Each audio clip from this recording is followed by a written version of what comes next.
कि ये सुंदरता है, वो जिसके तुम पीछे तुम पागल हो, ये वो सुंदरता है।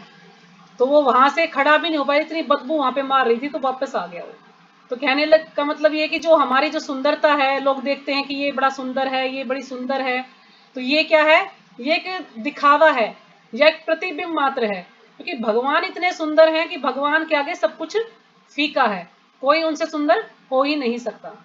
तो इसी चैप्टर में इसमें यही बता रही है, मेन जो इसका है तात्पर्य में यही बता रखा है, और ज्यादा ऐसा कुछ नहीं है। तो जैसे इसमें बताया कि कभी कभी वाद विवाद किया जाता है कि सत्य एवं सौंदर्य दोनों एक दूसरे के अनुरूप शब्द है अथवा नहीं। अनुरूप यानी समरूप, इनके तुलनात्मक है कि नहीं, एक दूसरे के समरूप है या नहीं। कोई सत्य को व्यक्त करने के लिए स्वेच्छापूर्वक सहमत हो जाता है, परंतु सत्य सदैव सौंदर्यमयी नहीं होता। कोई भी सत्य को व्यक्त करने के लिए सहमत हो जाता है, लेकिन वो हमेशा सौंदर्यमयी नहीं होता है। उत्तर में हम इस वाद विवाद से संबंध सभी व्यक्तियों को यह जानकारी देते कि सत्य और सौंदर्य एक दूसरे के अनुरूप शब्द हैं। निसंदेह हम दृढ़ता पूर्वक स्वीकार कर सकते हैं कि वास्तविक सत्य जो कि परम है सदा ही सुंदर होता है। तो वास्तविक सत्य क्या है, भगवान, और वो हमेशा ही सुंदर होते हैं। और वो इतने सुंदर है, इतने सुंदर है कि सबको अपनी तरफ आकर्षित कर लेते हैं। कोई भी ऐसा व्यक्ति नहीं है जो उनसे आकर्षित हुए बिना रह ही नहीं सकता। सभी जो जैसे ही भगवान को देखते हैं वैसे ही सब उनसे आकर्षित हो जाते हैं। जैसे फिर यहाँ पे बताया है कि यहाँ तक कि स्वयं को सत्य इतना अधिक सुंदर है कि अनेकानेक अनेकानेक ऋषि और संत भक्त ने सत्य के लिए प्रत्येक वस्तु का त्याग कर दिया है। यानी जितने भी ऋषि वगैरह आपने देखा होगा, पहले के समय में हम शास्त्र पढ़ते हैं, तो भगवान की सुंदरता से आसक्त होकर उन्होंने सब कुछ छोड़ दिया और सिर्फ भगवान की भक्ति में लग गए हैं। हमेशा 24 घंटे भगवान की भक्ति करते रहते हैं। तो ठीक है माता जी, आगे पढ़िए। जय माता जी। आपने बहुत अच्छा उदाहरण दिया इस लड़की का सौंदर्य के ऊपर। हाँ, ये इसी में और इसके अंदर आएगी माता जी कथा। अगला हाँ पेज हाँ पढ़ हाँ, लोगे ना, उसी में कथा है। और इस सत्य के ऊपर तो माता जी हम ये भी देख सकते हैं, भगवान है सत्य चित्त आनंद, है हाँ ना। जी, हाँ। हम्म। जैसे इसमें एक छोटी सी केवल स्टोरी और है, आप सबको याद हो तो। एक बार कोई भक्त थे ना, तो वो अपनी पत्नी की आंखों से इतने आसक्त थे, तो एक बार अपनी पत्नी खड़ी थी, उसको बड़े देख रहे थे बड़े ध्यान से कि भाई मेरी जो पत्नी है उसकी आंखें बड़ी सुंदर हैं। तो इतने में रामानुजाचार्य जी वहां पे आते हैं, और रामानुजाचार्य कहते हैं कि मैं अगर इससे भी सुंदर आंखें तुम्हें दिखा दूं तो। वो कहता कि नहीं, इससे सुंदर आंखें तो हो ही नहीं सकती। वो कहता नहीं है, तो वो उनको भगवान के मंदिर में लेके जाता है, और जगन्नाथ जी, शायद जगन्नाथ जी का दर्शन उनको कराता है, या कोई और मतलब भगवान ही है, मेरे ख्याल में जगन्नाथ जी का है। तो उनको दर्शन कराते हैं कि देखो। तो वो व्यक्ति भगवान की आंखों से बड़ा आसक्त हो जाता है। वो कहता कि वास्तव में सबसे सुंदर आंखें तो ये हैं, मैं जिनको सुंदर आंखें मान रहा था वो तो कुछ भी नहीं है इसके सामने। मतलब उसको सत्य का पता लग जाता कि वास्तव में जो भगवान है, भगवान से ऊपर कोई भी नहीं है, भगवान ही सबसे सुंदर है। तो ठीक है माता जी, आप पढ़िए आगे। केवल महात्मा गांधी ही नहीं, हमारे सबके हृदय में सत्य की खोज करने की एक लालसा है। सबके हृदय में सत्य की खोज करने की लालसा है। इसका कारण यह है कि सत्य न केवल सुंदर परंतु सवर, शक्तिमान, सवर धन, सवर धनवान, सवर प्रसिद्ध, सवर वृत्त, सब और सवर ज्ञान का भंडार है। सर्व, सर्व पढ़ेंगे माता जी इसका, सर्व, सवर्णी, सर्व प्रसिद्ध। अच्छा। सर्व, सर्व हाँ आकार है सब। ना ये, सर्व। हाँ सब। आप इसको सवर पढ़ रहे हैं ना, सवर्णी, हाँ, सर्व। अच्छा। सर्व सर्व का धनवान, सर्व भंडार है। प्रसिद्ध, सर्व विरक्त। जी। दुर्भाग्यवश लोगों को परम सत्य के विषय में कोई जानकारी नहीं है। निस्संदेह जीवन के समस्त क्षेत्रों के ये 99, बिल्कुल 99 मन पॉइंट, लागू। अच्छा, 99 है ये। 99.9, हाँ अच्छा, हाँ। 99% मनुष्य सत्य के नाम पर केवल थोड़ी बहुत जानू मैं ये गिनती, पर इसमें तो कुछ अलग मन इसमें अलग इन है माता जी, ये अलग है। हाँ, असत्य की खोज कर रहे हैं। हम सत्य के सौंदर्य द्वारा वास्तव में आकर्षित किए जाते हैं, परंतु हमें अनादिकाल से असत्य से प्रेम करने की आदत है। क्यों? हम असत्य में रहे हैं ना, हम्म, हम भौतिकता में रहे हैं, तो हमें न तो यह है आदत असत्य से प्रेम करने की। अपने बालक तय, अपने परिवार तय, पदार्थ तय, बस नई नई वस्तु तय, हमने तो असली वास्तविक सौंदर्य का तो नहीं पता ना। अतः हमें असत्य सत्य सा प्रतीत होता है। इसीलिए संसारिक विषयी लोगों के लिए सत्य और सौंदर्य अनुरूप शब्द नहीं है। इसलिए संसारिक विषयी लोगों के लिए सत्य और सौंदर्य अनुरूप शब्द नहीं है, उनके लिए हाँ, नहीं सब है। ये एक जैसे नहीं है, समरूप ये हाँ नहीं है। एक भौतिक अर्थात प्राकृतिक सत्य और सौंदर्य की व्याख्या निम्नलिखित ढंग से की जा सकती है। एक बार एक पशु एक पुरुष को, जिसका शरीर तो अत्यंत सुगठित और बलवान था, परंतु चरित्र अत्यधिक संदेह युक्त था, एक सुंदर युवती से प्रेम हो गया। वह युवती केवल देखने में ही सुंदर नहीं, पर वरन संत स्वभाव की भी थी। अतः उसने इन चेष्टाओं को पसंद नहीं किया, किंतु वह पुरुष अपने कामुक इच्छा के कारण हट पर अड़ा रहा। इसीलिए उस युवती ने उस पुरुष के से केवल 7 दिनों तक प्रतीक्षा करने की प्रार्थना की। आप जो सुना रहे थे शायद वही हाँ लाग रही जी, हाँ थी। जी, वही स्टोरी है ये। हाँ जी, पढ़िए। उसने एक समय निश्चित कर दिया, जिसके पश्चात वह पुरुष उससे भेंट कर सकता था। वह मनुष्य सहमत हो गया और उसने प्रबल आशाओं के साथ निश्चय समय की प्रतीक्षा करनी आरंभ कर दी। किंतु उस संत स्वभाव वाली युवती ने परम सत्य की अर्थात सुंदरता की सुंदरता दिखलाने के लिए एक अत्यधिक शिक्षा प्रौद्योगिकी का सहारा लिया। उसने उसने उत्तर स्वच्छ करने के लिए अधिक मात्रा में औषधि जुलाब ले ली और 7 दिनों तक उस युवती को लगातार दस्त होते रहे। उसने जो कुछ भी भोजन किया वह सब उल्टी के रूप में निकल गया। यही नहीं, उसने सारा दस्त योचित पत्रों में एकत्रित कर लिया। इस औषधियों को अधिक मात्रा में लेने के कारण वह तथाकथित सुंदर युवती पुरुष का एक दुर्बली पतली होकर हड्डियों का एक ढांचा मात्र रह गई। उसका रंग काला पड़ गया और उसके सुंदर आकर्षक नेत्र गड्ढे में घस गए। इस प्रकार निश्चित समय पर वह उत्सुकता पूर्वक उस आकुल व्यक्ति की प्रतीक्षा करने लगी। वह व्यक्ति भली भांति सजा हुआ निश्चित समय पर उपस्थित हुआ और उसने प्रतीक्षा करते हुए रूप युवती से पूछा कि जिस सुंदरी से उसका मिलन होना था वह कहाँ है। वह उस युवती को देखकर पहचान नहीं सका कि यह वही सुंदरी है जिसके लिए वह कामना कर रहा था। उस युवती ने देखनी बारंबार अपनी पहचान पर बल दिया, परंतु उसकी दयनीय दशा के कारण वह पुरुष उसे पहचान न सका। अंत में युवती ने उस शक्तिशाली व्यक्ति से कहा कि उसने अपने सुंदरता के अंगों को अलग करके बर्तनों में एकत्रित कर लिया है। युवती ने यह कहा कि वह सौंदर्य के उन रसों को भोग सकता है। जब उस लंपट पुरुष ने सुंदरता के उन रसों को देखना चाहा तो उसे वहां ले जाया गया। उस स्थल पर दस्त और उल्टी के द्रव्य एकत्रित किए गए थे और उसमें से असहा दुर्गंध निकल रही थी। इस प्रकार द्रवित सौंदर्य की सारी कथा उस व्यक्ति को पता चल गई।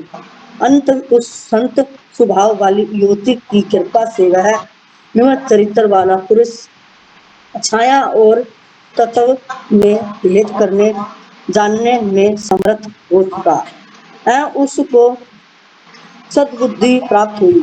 उसकी आदमी क्या कर ठिकाना आ गई, मैंने उसकी समझाए तो सद्बुद्धि आ गई। उसने जब अपने आका आगे देख लिया सब कुछ, हम्म, व्यक्ति ने, उस व्यक्ति की स्थिति हम सभी लोगों के समान ही है, जो मिथ्या प्राकृतिक सौंदर्य के द्वारा आकृष्ट हो जाया करते हैं। इसका उदाहरण ये भी हो सका है, हम कहीं पे देख रहे हैं, हाँ ये रहा पानी, रास्ते में हम चाहे कितने रोड पे देखे हो रहा पानी, वो और आगे चला हो रहा पानी, हो रहा हाँ ये प्यास बुझ जाएगी, प्यास बुझ जाएगी, वो पानी नहीं होता, वो चिकना रोड वो है, पर वो दिखाई सा दे पानी। इस तरह यहाँ पर उस भ्रम में रह गया वो, उस पुरुष का भी इस तरह भ्रम आया था उस सौंदर्य पे, लेकिन क्या था, वो सारा हाडमास का था। ऊपर वर्णन की गई युवती का उसके मन की इच्छा के अनुसार एक सौंदर्य भौतिक शरीर था, परंतु वास्तव में वह उस अस्थायी भौतिक शरीर और मन से पृथक थी। तथ्य तो यह है कि वह एक चिन्मय सुपलिंग आत्मा थी, और उसकी मिथ्या त्वचा के द्वारा आकृष्ट होने वाला यह वह प्रेमी भी एक आत्मा ही था, किंतु वहाँ सौंदर्य और सापेक्ष सत्य के आकर्षण के द्वारा भौतिकतावादी बोध की और सौंदर्योपासक विमोहित है। ये लोग उस चिन्मय सुपलिंग आत्मा से अपरिचित हैं, जो एक ही साथ सत्य है, एक ही साथ सत्य है और सुंदर भी है। वह आत्मा इतनी अधिक सुंदर है कि जब वह इस नाम मात्र के सुंदर शरीर को त्यागती है तो कोई इस शरीर का स्पर्श भी नहीं करना चाहता। तो यह जायज है, जब उस आत्मा चली जाती तो उसका कोई उसने स्पर्श भी ना करना चाहे, जब वो हाँ जी। आत्मा रहे तो उसको भाज भाज लिपटा है उस शरीर के, कदे बच्चे लिपटेंगे, कदे बाप लिपटेगा प्यार करेगा बाप, कदे बच्चे बाप प्यार करेंगे उसके, इतना वो चमकेगा वो शरीर। कहते पति प्यार करेगा, और जब उसमें तो वो आत्मा निकल जाए है, और तो फिर उस शरीर पे है ना तो कोई बाप, ना कोई बच्चे, ना कोई पति, कोई उस शरीर नहीं छूता। और आप समझा दीजिए माता जी, क्षमा करना। ना ना सही है, आप जो बता रहे हैं हाँ भाई, बोलोगे तभी तो आपको पता लगेगा ना। बोलो, जो भी जिसके मन में जो विचार आए, अपने अपने विचार बता सकते हैं आप लोग, कोई हाँ, दिक्कत नहीं है। अपरिचय जो एक ही साथ सत्य है और सुंदर भी, वह आत्मा इतनी अधिक सुंदर है कि जब वह इस नाम मात्र के सुंदर शरीर को त्यागती है तो कोई इस शरीर का स्पर्श भी नहीं करना चाहता। आत्मविहीन शरीर का कोई भी स्पर्श नहीं करना चाहता है, भले ही वह बहुमूल्य वस्त्रों से सजाया गया हो। वास्तव में यह नाम मात्र का सुंदर शरीर मल और मूत्र से परिपूर्ण है। देखिए, मैं अभी अभी एक अपने एक हकीकत बता रही हूँ आज की। जो हमारा परिवार है, ये बहुत बड़ा परिवार है। मेरे जो ससुर हैं, जो 5 भाई हैं, तो उन अच्छा। पांचों का बहुत बड़ा परिवार है। मैं 5 भी ऐसा, आप भी जानते होंगे, अब बहुत बड़े परिवार में सब आदमी अच्छे नहीं होते। हाँ तो जी। आज एक ऐसा इस परिवार में ऐसा व्यक्ति गया है, अब जिसकी कुछ कोई कह नहीं सकता। ये समझ अच्छा। लिए वो क्या पाप आत्मा था, क्या था पता नहीं। देखो, उसका ठीक आज शाम के समय 6 बजे, आज नरसिंह चतुर्दशी, ठीक शाम में 6 बजे, ना घर में ना बाहर, ना दिन में ना रात में, आज इसी टाइम पर वो आत्मा निकली है उस शरीर से। आपके जो वो परिवार शरीर में, था, आपके परिवार में है माता जी, आपके परिवार में ही है? हाँ हमारे परिवार में था, दारू पिया करता, और अच्छा उसका अच्छा। कोई भी गुण अच्छा नहीं था, उसका गुण अच्छा नहीं था तो कोई फिर वो भी। इसी टाइम पे गया ना, फिर नरसिंह भगवान ने जो है। लड़कीबाज था अपने टाइम में, मतलब उसने ऐप करे हैं। हाँ मतलब सारे आप थे, कहने का मतलब उसके अंदर हाँ, कोई गुण नहीं था, और वो दुर्गुणी थे जो सारे। जो उसके घर वाले थे, भाई भाभी थे, उन्हें भी अलग कर रखा था घर पे, हम्म। अपने आप अलग दूसरे घर में रहता, और उनके पास रहता तो उड़े मल त्याग ना उड़े सब कुछ करा करता, तो उन्होंने निकाल दिया करता है। हम्म। आज उसका शरीर छूटा है, देखो है। और ठीक वही समय जो नरसिंह भगवान ने हिरण्याकश्यप का उद्धार करा, हम्म। उस टाइम पे उसका देखो शरीर गया। हम्म। अजीब आदमी या तो जन्म ले है, जीव उसके माँ बाप के गुण गाए जाएंगे, या जब मनुष्य मरे से तो उसके जब उसकी गाथा गाई जाए, हाँ जी।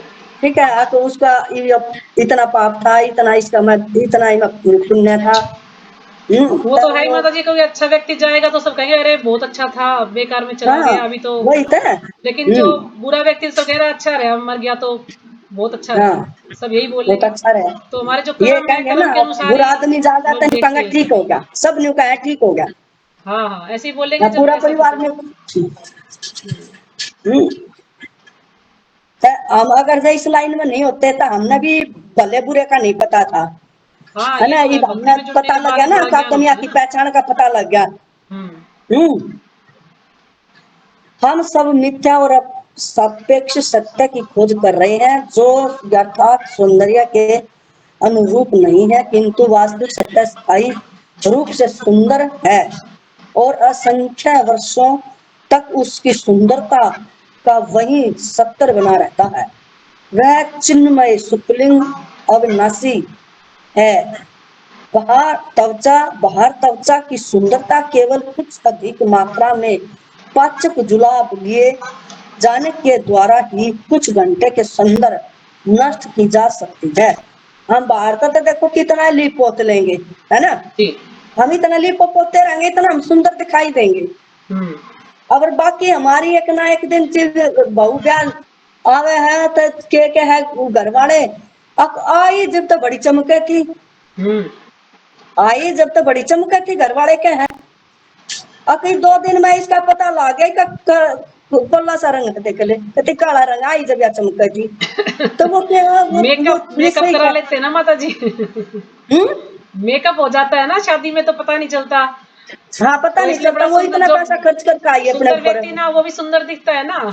हाँ वो अपने ऊपर पैसा खर्च करके आई है पूरा। हाँ, आजकल तो पता नहीं अब तो ऐसे ऐसे फिर मेकअप चल रहे हैं कि जो कितना ही बदसूरत व्यक्ति है उसको भी सुंदर दिखा देते हैं। हाँ, तो इसमें यह है बात करे है ना, अब जो हाँ। अंदर की सुंदरता आत्मा, जो अंदर की सुंदर आत्मा है वह चमकती रहे। हम्म। उस आत्मा सुंदर आत्मा ने तो कोई कोई देख सके है, हाँ। चाहे वो बाहर तक काला कलूटा कैसा है भी हो, कैसा है भी हो उसका शरीर, लेकिन उसकी भगवान का अंदर का आत्मा देखता है। हम्म। इसकी आत्मा कितनी सुंदर है। बिल्कुल। और बाहर तो सुंदर हो और अंदर का आत्मा काली हो तो उसका कोई मोल नहीं है। हम्म। पाचक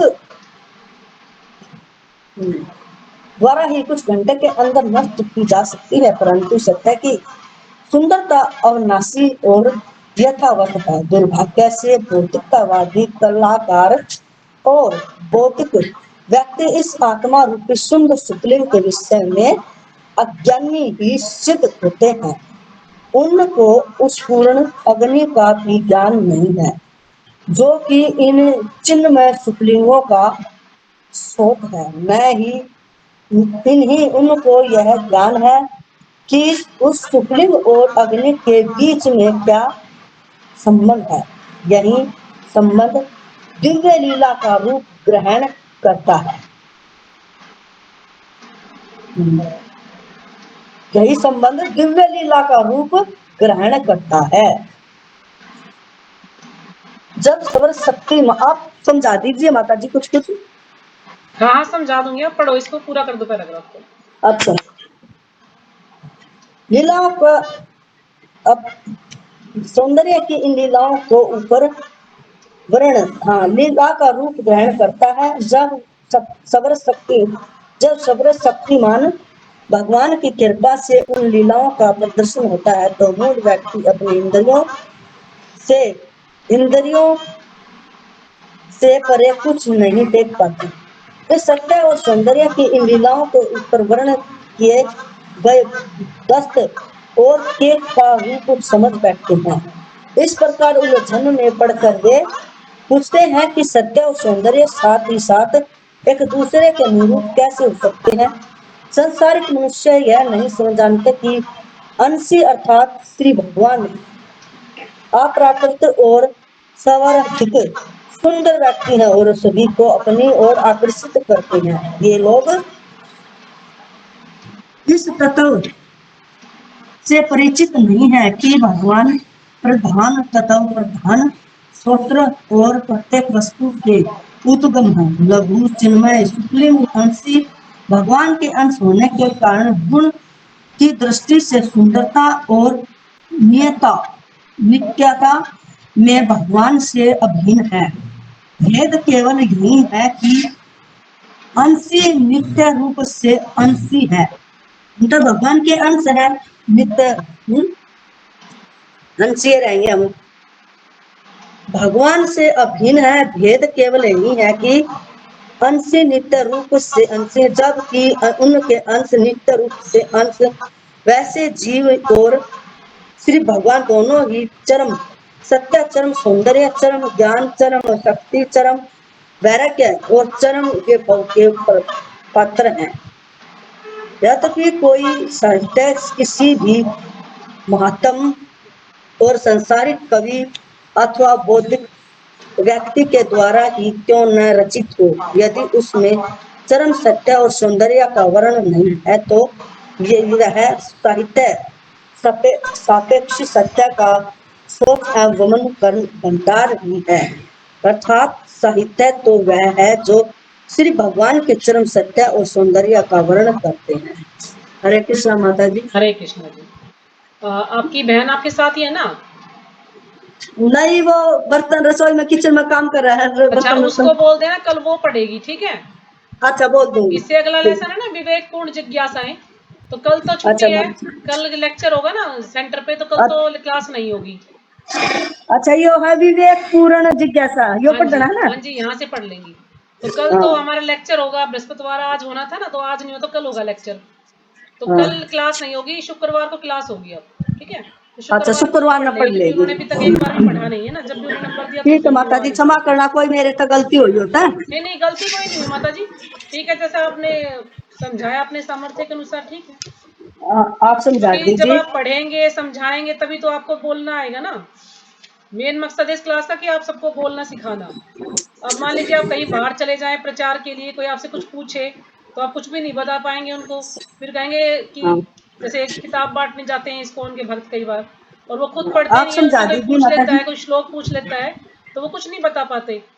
तो फिर यही होता ना कि तुमने खुद तो पढ़ी नहीं, आप बांट रहे हो इसको हमें, तो हमें भी उस चीज का ज्ञान होना चाहिए ना, तभी तो ये क्लास हुई है कि हम सब भी इन पुस्तकों को पढ़े, ताकि हमसे कोई कुछ पूछे तो हम उसको जवाब दे सकें, तभी तो हम पुस्तक वितरण कर पाएंगे और अच्छे से। तो इसमें उदाहरण दिया है कि आधुनिक जगत के एक आदर्श महात्मा गांधी ने अपना संपूर्ण जीवन सत्य के साथ प्रयोग करने में समर्पित कर दिया, और उनके सभी कार्य का लक्ष्य केवल सत्य ही था। और जैसे महात्मा गांधी का उदाहरण दिया, महात्मा गांधी हमेशा सत्य के लिए ही कार्य करते थे। वो कभी भी झूठ नहीं बोलना या कभी भी किसी की हत्या नहीं करना, इस प्रकार से उनका स्वभाव था। फिर आगे कह रहे हैं कि केवल महात्मा गांधी ही क्यों, हम सबके हृदय में सत्य की खोज करने की एक लालसा है। हम सभी कुछ ना कुछ सत्य खोजना चाहते हैं, हम सबको सत्य की खोज है। इसका कारण यह है कि सत्य न केवल सुंदर है, परंतु सत्य सर्वशक्तिमान भी है, सर्वधर्मान है, सर्व प्रसिद्ध है, सर्व विरक्त है और सबसे महान ज्ञानी है। तो कौन है ये सत्य? भगवान श्री कृष्ण। क्योंकि ये जितने भी जो गुण है ये भगवान में ही है, जो कि पूर्ण रूप से हैं। इनसे भगवान से ऊपर कोई भी नहीं है। तो वास्तविक सत्य क्या है? भगवान। दुर्भाग्यवश लोगों को परम सत्य के विषय में कोई जानकारी नहीं है, लेकिन आजकल के लोगों को सत्य के बारे में कोई जानकारी नहीं है। वो तो जो डेली यूज में जो भी हम कोई सत्य बोलता है या कोई झूठ बोलता है, उसी को सत्य मान बैठे हैं। जो भी उन्हें दिखाई देता, जो सौंदर्य दिख रहा है या कोई और भी भौतिक संसार में जो भी कुछ उन्हें दिख रहा है, वो उसी को सत्य मान बैठते हैं। उन्हें ये पता ही नहीं कि जो भौतिक संसार है ये क्या है, ये तो झूठ है, यानी झूठ नहीं, ये शाश्वत नहीं है। जैसे मायावादी कहते ना कि जगत यानी वो कैसे कहावत है ना, जगत मिथ्या माया, ऐसे बोलते हैं ना, माया अंधकार माया अंधकार जगत मिथ्या। मुझे अभी इतना समझ नहीं आ रहा कि जगत मिथ्या और माया अंधकार ही है हाँ, माता जी। कुछ ऐसे ही जगत बोलते हैं मिथ्या वो। माया अंधकार। हाँ, तो ऐसे ही जहाँ बोलते हैं वो। जहाँ तो भगवान वहाँ लेकिन माया। हाँ वो अलग है माता जी। तो लेकिन अच्छा। प्रभुपाद जी कहते हैं कि जगत मिथ्या नहीं है, जगत को हम मिथ्या नहीं कहते, जगत है, लेकिन जगत क्या है, टेम्परेरी है, यानी ये शाश्वत नहीं है, कुछ समय के लिए है जगत, हम इसको मिथ्या नहीं कह सकते। मिथ्या तो यानी है ही नहीं, ये है लेकिन शाश्वत नहीं है, ये कुछ समय के लिए है।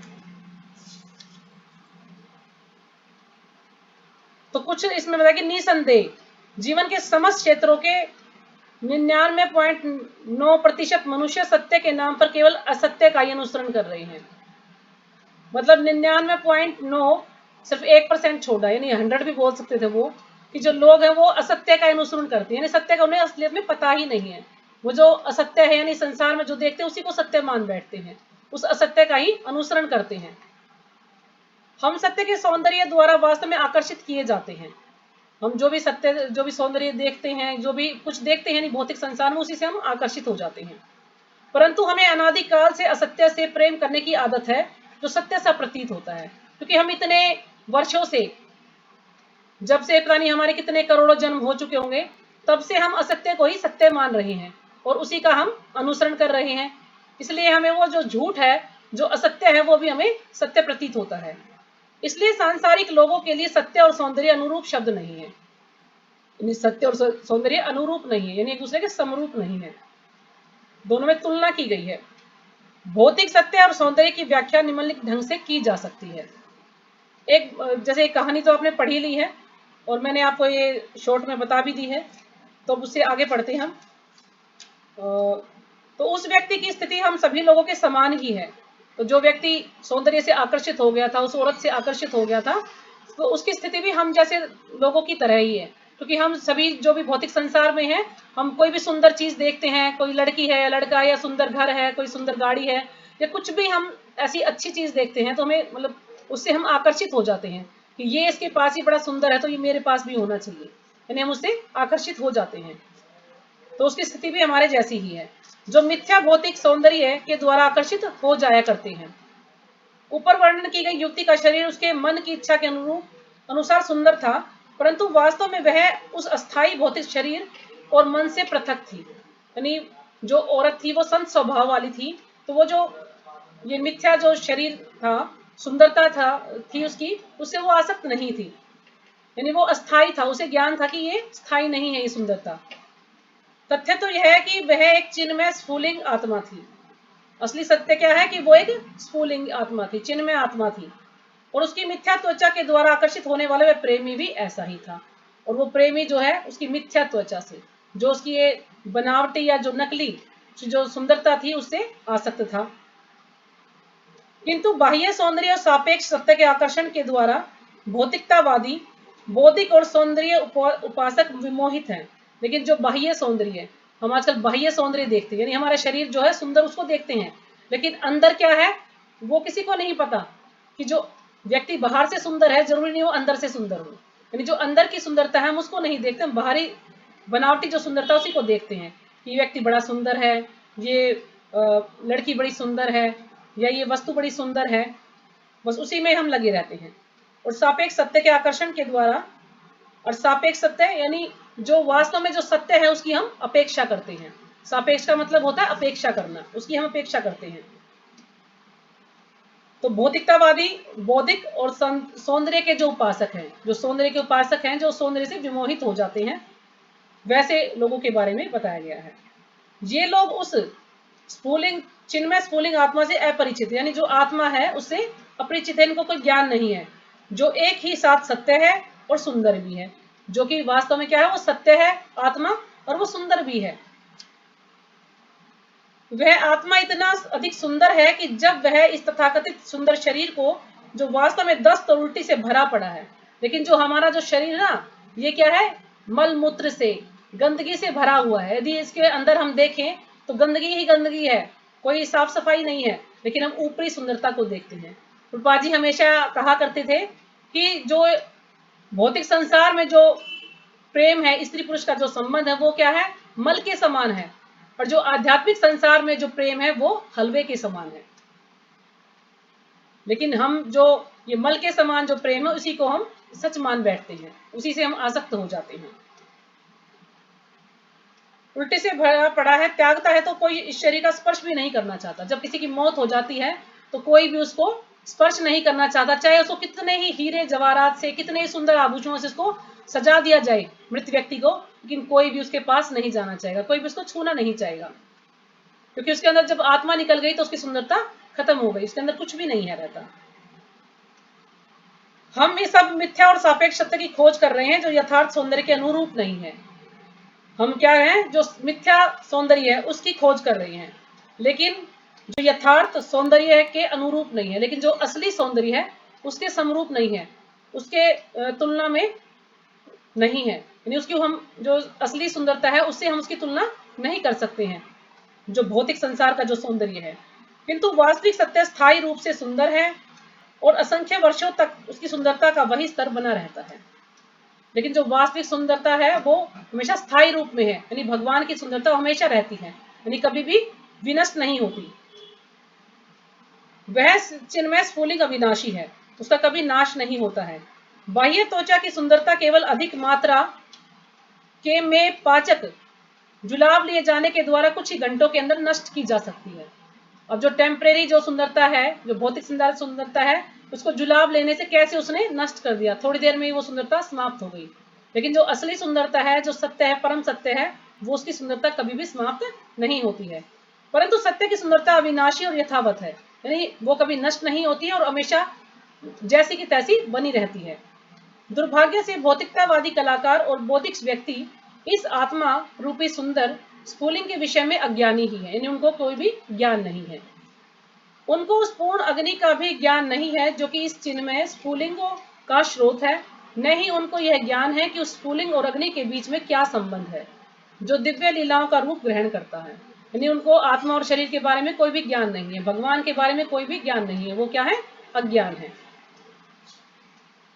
जब सर्वशक्तिमान की कृपा से उन लीलाओं का प्रदर्शन होता है तो मूढ़ व्यक्ति अपनी इंद्रियों से परे कुछ नहीं देख पाते। जब सर्वशक्तिमान की कृपा होती है तो वो उन लीलाओं का प्रदर्शन होता है, भगवान की जो लीलाएं हैं उनको देखते हैं, यानी उनके बारे में सुनते हैं, तो जो मूढ़ व्यक्ति है वो अपनी इंद्रियों से परे कुछ देख ही नहीं पाते। लेकिन जो मूर्ख व्यक्ति हैं वो अपनी इंद्रियों से परे कुछ नहीं देख पाते, क्योंकि भगवान की लीलाओं के बारे में उन्हें ज्ञान ही नहीं है, वो उनको सुनते ही नहीं कि भगवान की लीलाएं कितनी सुंदर हैं, कितनी जो है रस देने वाली हैं, क्योंकि वो सिर्फ अपनी इंद्रियों से परे कुछ नहीं देख पाते, यानी उनकी इंद्रियों को ही देखते हैं वो, कि इंद्रियों से परे भी कुछ है उसको नहीं देख पाते वो। वे सत्य और सौंदर्य की लीलाओं को ऊपर वर्णन किए गए दस्त और उल्टी का रूप समझ बैठते हैं। वे क्या करते हैं, जो सत्य और सौंदर्य की इन लीलाओं को उल्टी और दस्त के जो वर्णन किया गया उसी के रूप में उसको समझ बैठते हैं। इस प्रकार उलझन में पड़कर वे पूछते हैं कि सत्य और सौंदर्य एक साथ एक दूसरे के अनुरूप कैसे हो सकते हैं, कि दोनों एक दूसरे के अनुरूप कैसे हो सकते हैं, समरूप कैसे हो सकते हैं। सांसारिक मनुष्य यह नहीं जानते कि पूर्ण आध्यात्मिक हस्ती हो वे सर्वाधिक सुंदर व्यक्ति हैं जो सभी को अपनी ओर आकर्षित करते हैं। कि जो सांसारिक लोग हैं वो नहीं जानते भगवान के बारे में कि वो ऐसी हस्ती है कि जो सर्वाधिक सुंदर है और सबको अपनी तरफ आकर्षित करती है। वे इस तत्व से परिचित नहीं है क्योंकि उनको ज्ञान ही नहीं है भगवान के बारे में, कि भगवान प्रधान तत्व हैं, प्रधान स्रोत हैं और प्रत्येक वस्तु के उद्गम है। यानी जो भी वस्तु हम देखते हैं इस संसार में, जो भी वस्तु है, चाहे वो सजीव है या निर्जीव है, जो भी वस्तु है वो सब भगवान से ही आ रही है, भगवान ने ही उसको बनाया है। लेकिन हम सोचते हैं कि उस व्यक्ति ने इस चीज को बनाया है, लेकिन जो व्यक्ति ने इसको बनाया है तो उसको बुद्धि कहाँ से मिली है, वो बुद्धि भी तो भगवान ने उसको दी है, तभी तो वो उसको अच्छे से बना पाया है। तो सब कुछ, सभी चीजों के उद्गम क्या है, स्रोत क्या है, भगवान है, सब कुछ भगवान से ही आ रहा है। लघु चिन्मय स्फुलिंग उनके अंश होने के कारण गुण की दृष्टि से सुंदरता और नित्यता में उनसे अभिन्न है। लेकिन लघु चिन्मय स्फुलिंग यानी आत्मा क्या है, बिल्कुल छोटी सी एक अणु के समान है आत्मा, लेकिन हम भगवान के अंश हैं। तो जो गुण भगवान के अंदर है वो हमारे अंदर भी वो गुण है, लेकिन थोड़ी सी मात्रा में, सीमित मात्रा में वो गुण हमारे अंदर है, और भगवान के अंदर कोई सीमा ही नहीं है, पूर्ण रूप से भगवान के अंदर सारे गुण हैं। भेद केवल यही है कि अंशी नित्य रूप से अंशी है, जबकि उनके अंश नित्य रूप से अंश है। अब जो अंशी है वो अंशी ही है और जो अंश है वो अंश ही है। वैसे वे दोनों ही चरम सत्य, चरम सौंदर्य, चरम ज्ञान, चरम शक्ति, चरम वैराग्य और चरम वैभव है।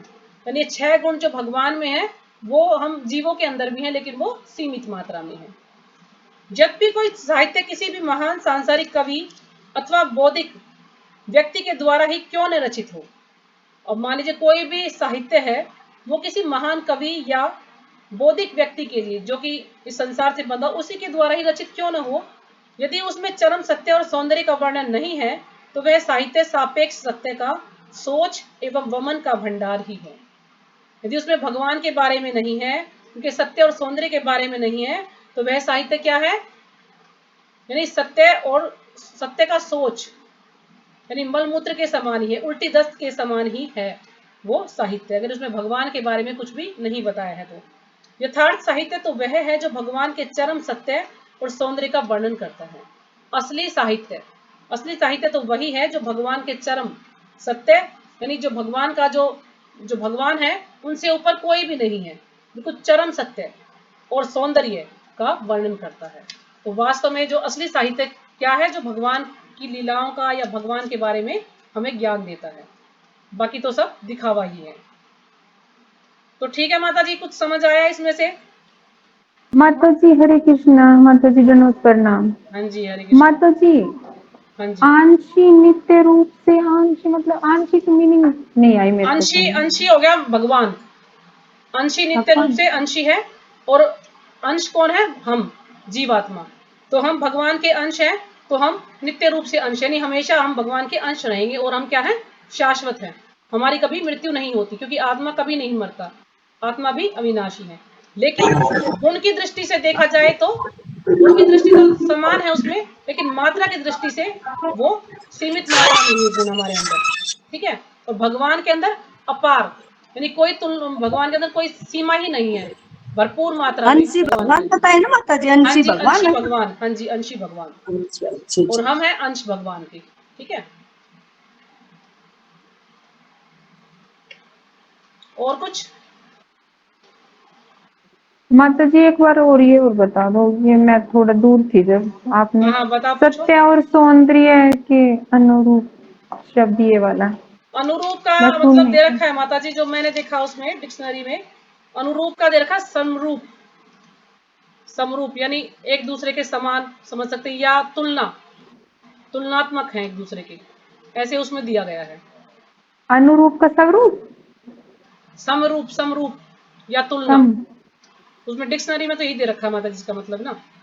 सिमिलर, हाँ वही होता है हाँ जी, सिमिलर माता होता है जी। ना, हाँ ठीक है। हाँ हाँ।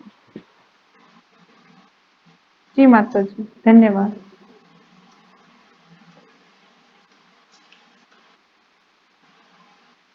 हो गया, ठीक है, तो अभी यहीं पे क्लास धन्यवाद विराम माता करें जी जो माता जी। आपने इतने अच्छे से समझाया। नहीं माता जी, फिर भी देख लेना, कोई चीज समझना है तो बता देना, माता क्योंकि जी ये ना कुछ नर्सिंग, शब्द ना डिक्शनरी में भी नहीं मिलते ना, मैं ढूंढ रही थी काफी देर से, कुछ शब्दों का अर्थ मिला ही नहीं मुझे, तो मैं जैसा समझ आया बता रही हूँ। हाँ जी बोलिए, हाँ जी बोलिए माता जी, हाँ सुमन मैं ये मित्तल कह जी। रही थी कि आज जैसे हाँ जी माता जी आवाज आ रही है मेरी? हाँ जी आ रही है, हेलो।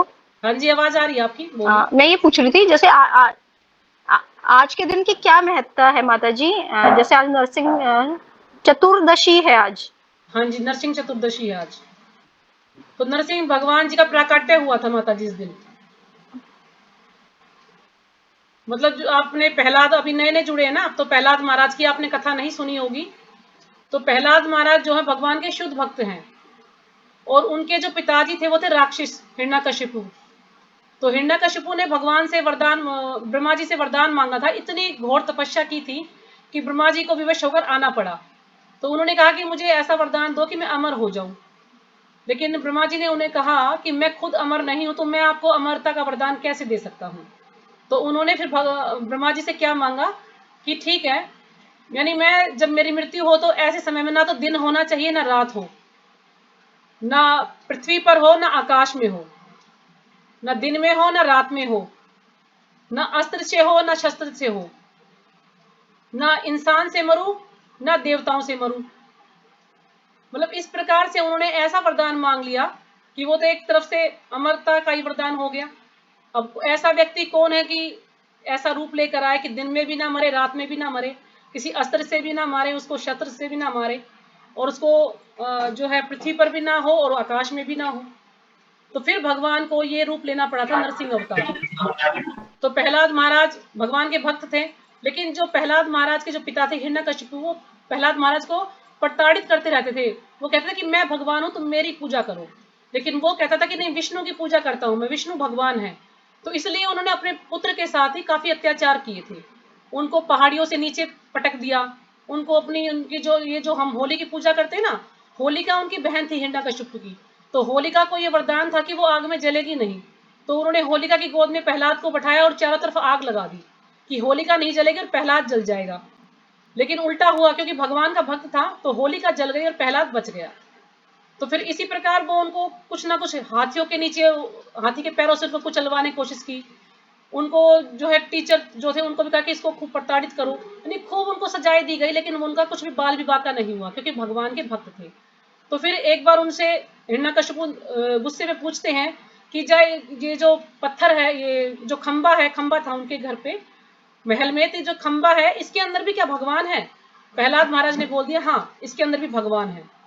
और एकदम से क्या हुआ कि भगवान नरसिंह अवतार उसमें से प्रकट होते हैं, और वो ऐसा रूप है नरसिंह का कि आधा शरीर उनका शेर का है और आधा इंसान का है, ऐसा उनका शरीर है वो।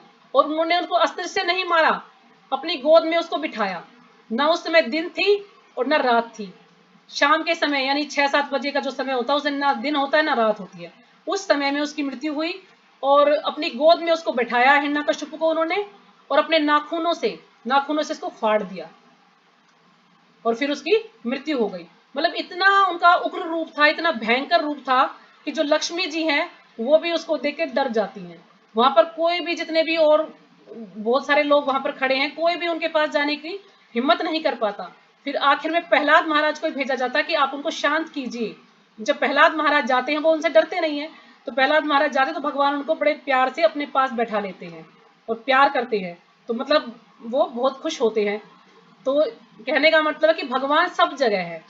तो भगवान ने दिखाने के लिए, अपने भक्त की इच्छा पूरी करने के लिए कि हाँ इस खंबे में भगवान है, तो उसने कहा भगवान है, और नरसिंह अवतार प्रकट हो जाते हैं, फिर उसकी मृत्यु होती है।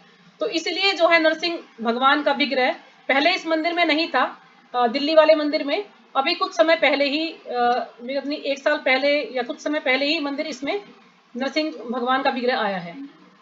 और सबसे पहले जो मायापुर है, मायापुर में नरसिंह भगवान का विग्रह लाया गया था। वहां पर क्या हुआ था कि एक बार डाकू आ गए थे और डाकुओं ने भक्तों को बहुत परेशान किया था, और वो जो भगवान श्री कृष्ण की जो मूर्तियां थी उनको भी उठा ले गए थे। प्रपात जी की मूर्तियां भी उठाकर ले जाना चाहते थे, लेकिन प्रपात जी की मूर्ति किसी प्रकार से, वो जो भक्त थे उन्होंने उनके साथ झगड़ा भी किया, लड़ाई झगड़ा किया, तो वो किस तरह प्रपात जी की मूर्ति को बचा पाए, लेकिन भगवान श्री कृष्ण की मूर्ति और राधा जी की मूर्ति को उठा ले गए थे। तो फिर उन्होंने सोचा कि ये डाकू तो फिर आएंगे हमें परेशान करने के लिए, क्योंकि उस समय जो मायापुर था वो ऐसा ही क्षेत्र था कि वहां पर ये लोग ज्यादा थे। तो उन्होंने सोचा कि कैसे हम बचाव कर सकते हैं। तो उनके मन में आया, किसी ने मतलब जैसे पूरी मीटिंग बैठाई गई, उसमें उन्होंने हल निकाला कि हम नरसिंह भगवान का विग्रह क्यों नहीं ले आते हैं, क्योंकि नरसिंह भगवान जो है हमारी रक्षा करेंगे। तो फिर उन्होंने तय किया कि नरसिंह भगवान उग्र रूप में हम जो है लेकर आएंगे। तो इसको बनाने के लिए उन्होंने काफी भागदौड़ की, एक व्यक्ति को ढूंढा कि वो ये माता जी विग्रह बना सुना दे। को ना, मैंने अपना क्षमा करना, ये बच्चा शोर मचा रहा था। क्या बताया? दिल्ली में नरसिंह भगवान थे, वो हाँ, नरसिंह शुरुआत करो। भगवान का विग्रह आया है ना दिल्ली में भी, अभी पता नहीं कितना समय हुआ है, 1 साल हुआ है या 6 महीने या 2 साल, कुछ मतलब कुछ समय से ही आया है नरसिंह का अवतार दिल्ली मंदिर में। महाराज की बड़ी इच्छा थी कि नरसिंह अवतार, नरसिंह का विग्रह आए नरसिंह भगवान का, तो यहाँ दिल्ली मंदिर में नहीं, 1 नरसिंह साल से भगवान का तो विग्रह ज्यादा है। हो गया माता जी, कई साल हो गए थे। कई साल, हाँ 2-3 साल हो गए होंगे बस, ज्यादा से ज्यादा माता जी 2 नहीं, साल हुए ऊपर होंगे। देखा जो ये लंबे लंबे दांत है नरसिंह भगवान के, हाँ हाँ, उसमें नरसिंह दिल्ली भगवान वाले का में। ही है, हाँ जी। तो हाँ, नरसिंह कई भगवान साल हो के लिए भी था। काफी अवतार बताए माता जी, मुझे याद नहीं है, नरसिंह भगवान के काफी अवतार हैं। हाँ, तो कई उसमें साल से हो एक लिया है। अवतार है उग्र रूप। तो मायापुर में जो है इसको प्रतिस्थापित करने के लिए काफी समय लगा उन लोगों को। पहले उन्होंने एक व्यक्ति को ढूंढा, उसने कहा ठीक है मुझे पता है नरसिंह भगवान के बारे में, लेकिन वो कहता कि मैं उसका विग्रह नहीं बना के दूंगा आपको, मैं नरसिंह भगवान का विग्रह नहीं बना सकता, क्योंकि सब उसको डर लगता था।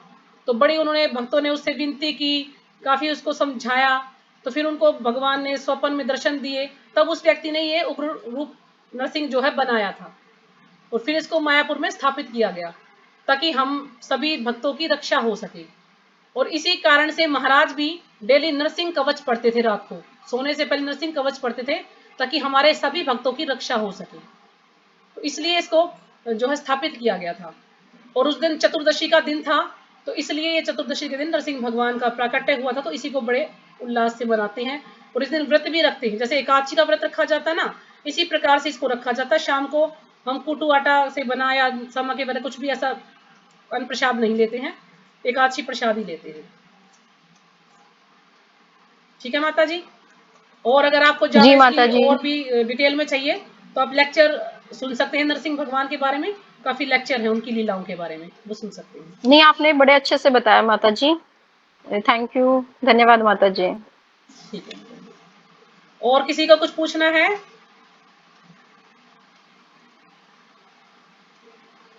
हाँ जी, विराम करें यहीं पे। कमलेश माता जी, और आज आप काफी लेट आए माता जी। जी माता जी, हरे कृष्णा। नहीं, कमलेश माता जी लेट आई हैं। जी